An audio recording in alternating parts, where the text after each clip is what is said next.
नमस्कार, मधुशाच रेसिपीमध्ये तुम्हा सर्वांचे खूप मनापासून स्वागत. तर आज आपण एकदम चटपटीत असं गाजराचं लोणचं कसं बनवायचं त्या व्हिडिओमध्ये बघतोय. तर हो, गाजराचं लोणचं तुम्हाला थोडंसं वेगळं काहीतरी वाटेल, पण एक नंबर चवीचं हे लोणचं तयार होतं. आता इथे मी घेतलेत साधारणतः अर्धा किलो गाजरं आहेत. आता या दिवसामध्ये ना जे गाजरं भेटतात ना ते गावरान नाहीत मिळत, हे अशा हायब्रिडच मिळतात. पण याचं सुद्धा छान लोणचं होतं. तुम्हाला जर अशा नको असतील तर तुम्ही जेव्हा सीझन असतो थंडीचा त्या दिवसामध्ये तुम्ही गावरान गाजरं वापरून लोणचं बनवलं तरी सुद्धा बेस्ट ऑप्शन. पण आता सध्या याचं सुद्धा लोणचं खरंच खूप छान होतं. सुरुवातीला तर गाजरं स्वच्छ पाण्याने 1-2 वेळा धुवून घ्यायची. नंतर ती पूर्ण कोरडी करून घ्यायची जेणेकरून त्याला पाण्याचा अंश अजिबात राहिला नाही पाहिजे. एक 5-10 मिनिटं तुम्ही तशीच कॉटनच्या कपड्यामध्ये गुंडाळून ठेवली तरी सुद्धा चालते. त्याच्यानंतर त्याच्या पूर्णपणे साली काढून घ्यायच्या, कारण एकतर हायब्रिड असतात आणि थोडीशी निब्बर असतात. पटकन लोणचं मुरायला वेळ लागतो. त्याच्यामुळे त्याच्या साली काढून घ्यायच्या आणि जसं व्हिडिओ दाखवते तसा मधला जो भाग असतो त्याचा तो फार असा घट्टसर असतो. त्याच्यामुळे तो सुद्धा भाग आपल्याला त्याचा काढून टाकायचा आहे.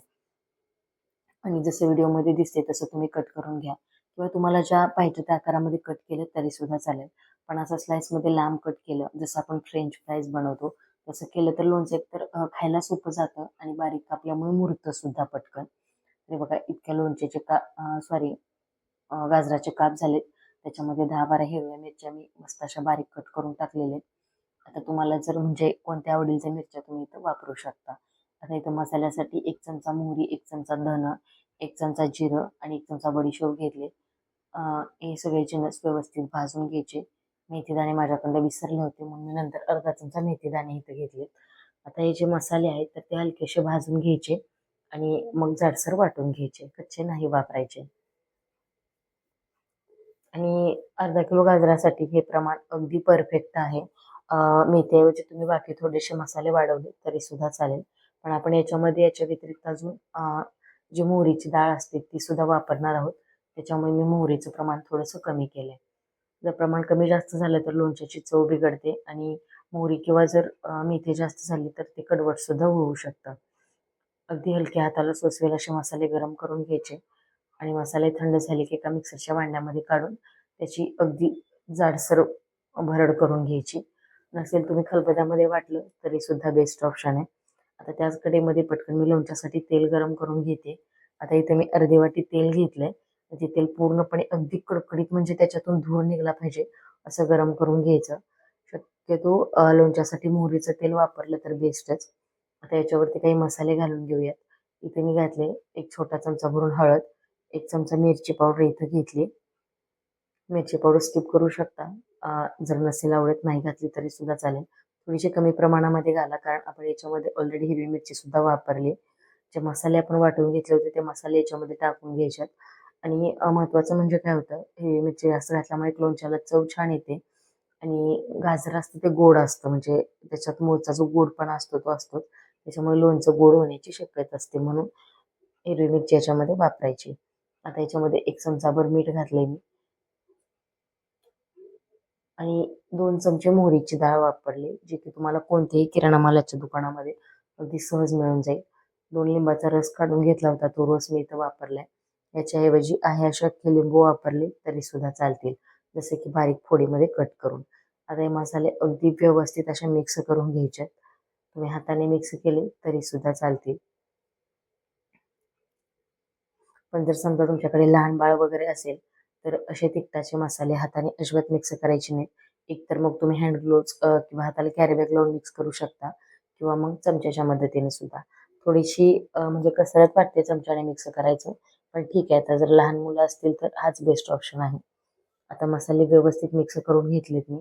तेलसुद्धा आपलं थंड होते आणि आहे असं जरी खाल्लं नाही तर त्याची खरंच खूप छान चव लागते म्हणजे अप्रतिम टेस्ट लागते. अगदी गाजराचं लोणचं जर घरात केलं ना मुरेपर्यंत सुद्धा कोण वाट बघत नाही. तोपर्यंत निम्मं संपलेलं सुद्धा असतं. आता तेल अगदी कोमट झाले. याच्यामध्ये 1 अर्धा चमचा हिंग घालून घेते. गरम तेलामध्ये घातलं तर करपेल आणि थंड तेलामध्ये घातलं तर ते विरघळणार नाही. म्हणून तेल कोमट असताना त्याच्यामध्ये हिंग घालून व्यवस्थित मिक्स करून घ्यायचं आणि तेल थंड होण्यासाठी परत एकदा असंच ठेवून द्यायचंय. आता तेल जे आहे तर ते पूर्णपणे थंड झालंय. त्या लोणच्यावरती आपण तेल टाकून घेऊयात. तेलामुळे काय होतं, लोणचं जास्त दिवस टिकतं. जरी तुम्ही नाही तेल वापरलं तरी लोणचं आहे असं काचेच्या बरणीमध्ये भरून ठेवलं तर त्याला हळद आणि मिठामुळे पाणी सुटतं. त्याच्यामध्ये सुद्धा खरंच खूप छान लोणचं मुरतं. आता तेल टाकून घेतल्यानंतर परत एकदा सगळे मसाले वगैरे व्यवस्थित मिक्स करून घ्यायचे. कारण जे सुके मसाले असतात ते तळाशीच बसतात, वरती येत नाहीत. तर तेलामुळे थोडासा त्याचा चिकटपणा आला की मग सगळे मसाले व्यवस्थित परत एकदा मिक्स होतात. आता हे सगळं मी छान असं मिक्स करून घेतले आणि खरंच काय सांगू, म्हणजे बघितल्या बघितल्यात असं वाटत होतं की कधी एकदा खाते. आणि माझ्या मुलींना सुद्धा खूप आवडलं. अगदी लहानच आहेत आणि त्यांना मी हे पहिल्यांदाच खायला दिलं होतं. पण मला तर गाजराचं लोणचं प्रचंड आवडतं, प्रचंड. त्याच्यामुळे मी म्हणजे नेहमी बनवत असते. म्हटले यावेळी तुमच्यासोबत सुद्धा शेअर करावं. आता इथं काचेची बरणी घेतली मी. ही बरणी मी अर्धा दिवस उन्हामध्ये ठेवली होती धुवून स्वच्छ. पूर्णपणे कोरडी करून निर्जंतूक झाली उन्हात ठेवल्यामुळे आणि लोणचं मस्त असं याच्यामध्ये भरून घेतलं. आता जर तुम्ही आहे असं ठेवलं, अधूनमधून एक दिवसाआड भरणी छान अशी व्यवस्थित हलवून मिक्स करून घ्यायची. म्हणजे थोडक्यात लोणचं खालीवर करायचं. म्हणजे छान मुरलं जातं आणि मस्त जास्त दिवस टिकतं सुद्धा. एअरटाईट ठेवा, फक्त याला पाण्याचा हात लागू देऊ नका. जर याला पाण्याचा हात लागला तर लोणच्याला बुरशी येते. त्याच्यामुळे पाण्याचा हात याला अजिबात लागू द्यायचा नाही आणि एअरटाईट कंटेनरमध्ये भरून ठेवा. खूप जास्त दिवस टिकेल. पण हे इतकं टेस्टी होतं ना, जास्त दिवस खरंच टिकत नाही. तुम्ही सुद्धा रेसिपी नक्की बनवून बघा.